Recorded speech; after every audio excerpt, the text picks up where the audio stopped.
यकीनन।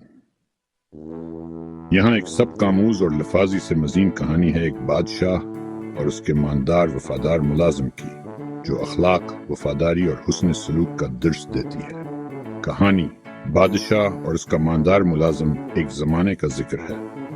एक अजीम बादशाह अपनी सल्तनत के इंसाफ, इल्म और रहम दिली के बायस दौर दौर तक मशहूर था। इसकी खिदमत में एक बूढ़ा मुलाजिम था जो बचपन से ही महल में काम कर रहा था। वफादारी इसकी फितरत थी और सच्चाई उसका ज़ियूर।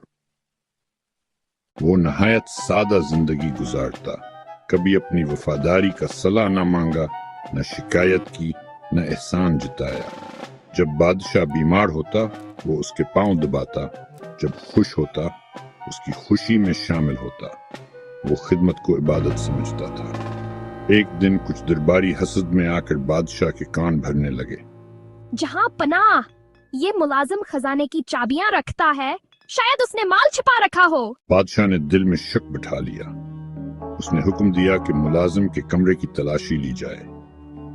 सिपाहियों ने छोटा सा कमरा खोला जिसमें सिर्फ एक पुराना संदूक रखा था। जब उसे खोला गया तो अंदर महज एक पुराना लिबास, एक मिट्टी का कटोरा और एक धुंधली तस्वीर थी।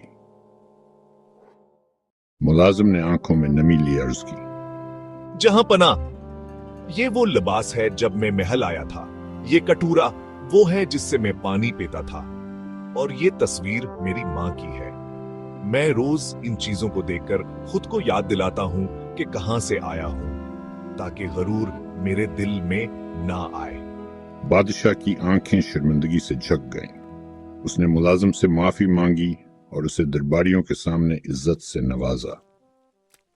सबक: वफादारी और सच्चाई कभी जाया नहीं जाती। हर इंसान की कदर करनी चाहिए, खासकर उनकी जो दिल से खिदमत करते हैं।